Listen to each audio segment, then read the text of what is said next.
Imaginez un instant, chaque année, des milliards de dollars d'impôts collectés par l'État américain ne servent ni à construire des routes, ni à financer des écoles ou des hôpitaux. Non, une partie de cet argent part directement à Pékin sous forme d'intérêts versés à la Chine, créancier de près de 800 milliards de dollars de dettes américaines. En clair, ce sont les contribuables américains qui, indirectement, financent l'essor de l'armée populaire de libération.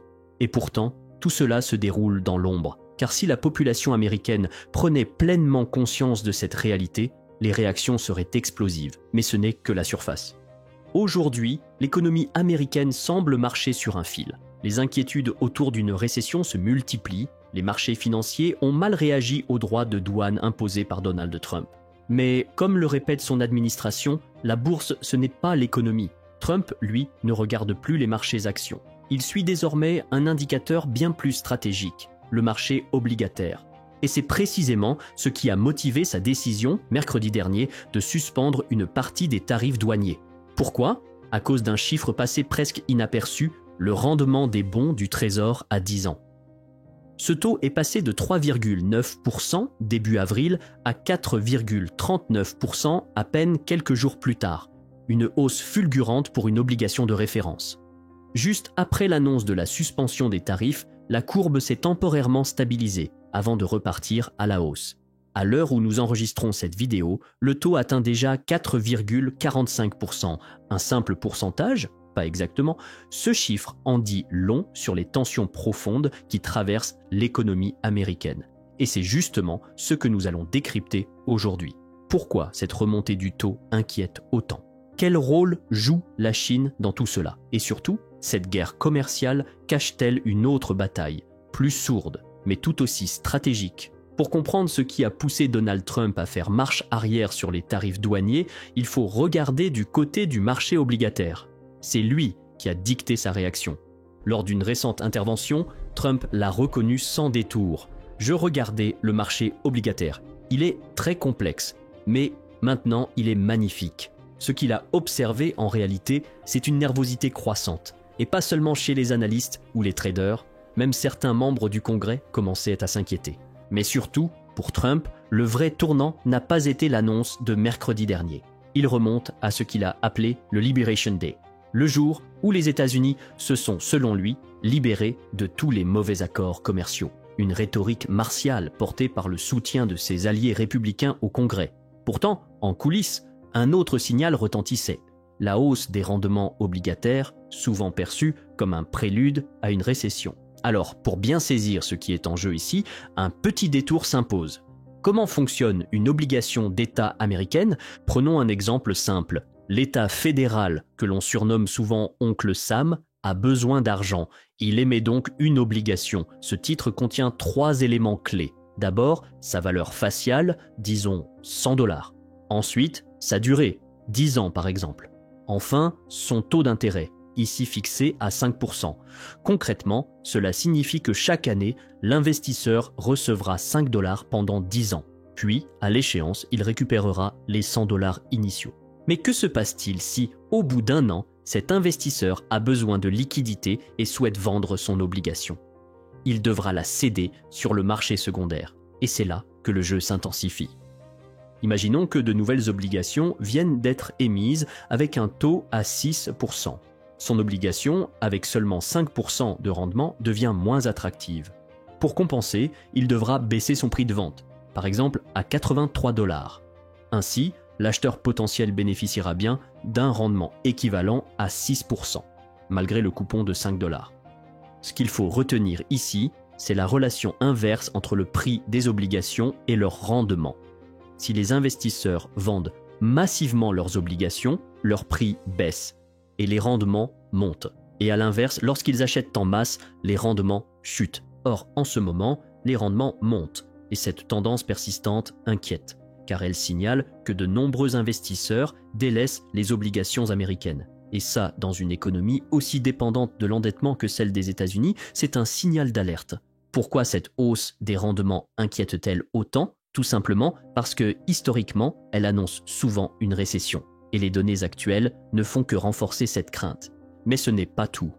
Un autre élément vient semer le trouble. une part considérable de la dette américaine arrive à échéance en juillet, pas moins de 25% du total. Et si les rendements restent élevés à ce moment-là, refinancer cette dette coûtera beaucoup plus cher à l'État américain. Certains analystes avancent même une théorie audacieuse. Et si Donald Trump, en multipliant les tarifs douaniers, cherchait volontairement à semer l'incertitude sur les marchés? L'objectif, forcer la Réserve fédérale à baisser ses taux d'intérêt.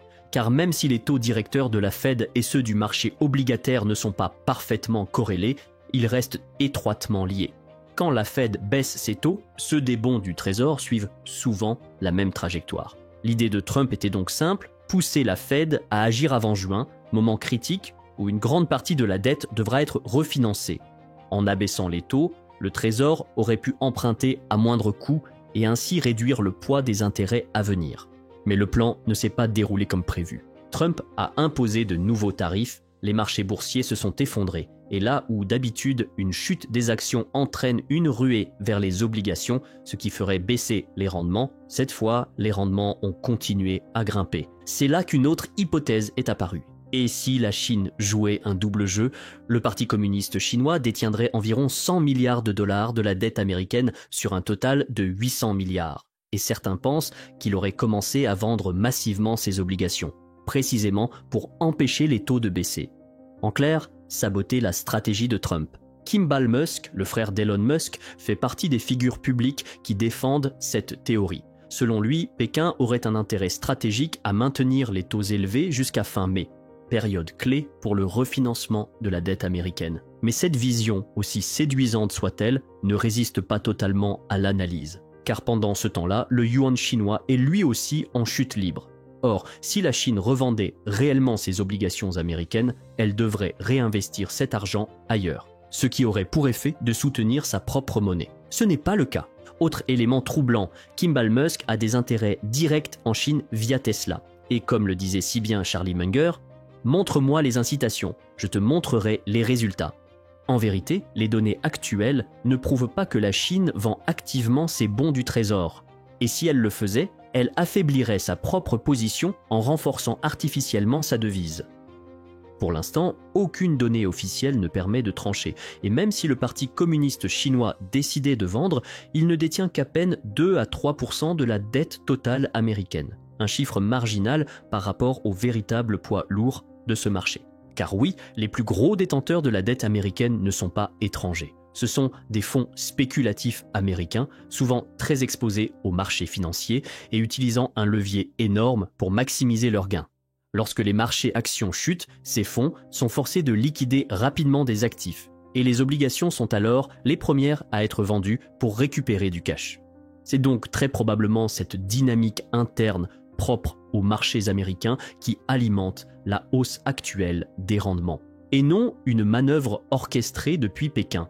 Alors, est-ce que retirer tous ces tarifs, sauf ceux visant la Chine, suffira à éviter la récession? Difficile à croire, le Wall Street Journal a retracé heure par heure les raisons qui ont poussé Donald Trump à faire marche arrière. Et un détail a retenu l'attention, Trump était prêt à provoquer une récession, mais pas une dépression. C'est la nuance. Selon ses conseillers, c'est en voyant les signes d'un effondrement économique profond qu'il a finalement décidé de reculer. Et parmi ces signaux, il y a eu une séquence révélatrice. Mercredi, Trump regarde Fox Business et tombe sur une interview de Jamie Dimon, le patron de JP Morgan Chase, l'une des plus grandes banques du monde. Ce qu'il entend le fait réagir immédiatement. Jamie Dimon estime qu'une récession est désormais très probable. Et ce simple avertissement, venant de l'un des hommes les plus influents de Wall Street, semble avoir convaincu Trump de modifier sa position dans l'après-midi même. Mais Dimon ne se contente pas de commenter les chiffres. Il élargit le cadre et parle géopolitique. Selon lui, la Chine et la Russie cherchent clairement à remettre en cause l'ordre mondial né après 1945.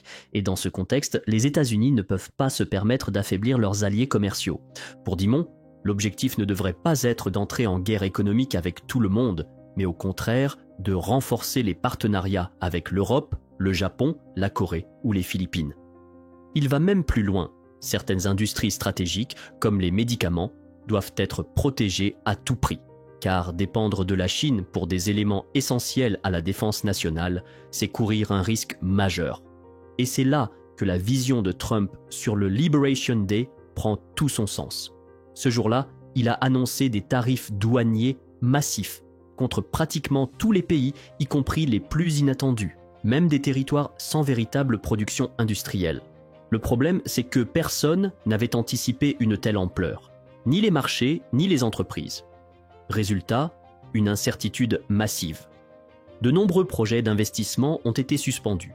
Des usines, des extensions de sites industriels, tout a été mis en pause dans l'attente de clarification. Et comme si cela ne suffisait pas, les taux obligataires, déjà en hausse, ont continué à grimper. Or, ces taux conditionnent tout, les crédits immobiliers, les prêts aux entreprises, les investissements. Si emprunter devient plus cher, tout ralentit. Les entreprises préfèrent alors attendre. Et quand elles attendent, elles n'embauchent plus. Les salaires stagnent, la consommation baisse. Et la mécanique de la récession s'enclenche. Jamie Dimon le confirme. À ses yeux, tous les signaux sont là. Les patrons commencent à freiner les dépenses, à suspendre les recrutements. Et lui-même l'admet. Ce genre de discours, c'est typiquement celui qu'on entend avant une récession. Depuis plusieurs mois, l'économie américaine donnait l'illusion d'un atterrissage en douceur. Les consommateurs continuaient à dépenser, les entreprises restaient rentables. Mais ce tableau flatteur reposait sur un pilier fragile, les dépenses publiques massives engagées depuis la crise du Covid. En tout, les États-Unis ont injecté 11 000 milliards de dollars dans leur économie depuis 2020, une somme colossale qui a alimenté la croissance et gonflé artificiellement les profits des entreprises. Mais cette ère touche à sa fin. Désormais, ce sont les grands groupes eux-mêmes qui annoncent un par un. Ne comptez plus sur nos prévisions de croissance.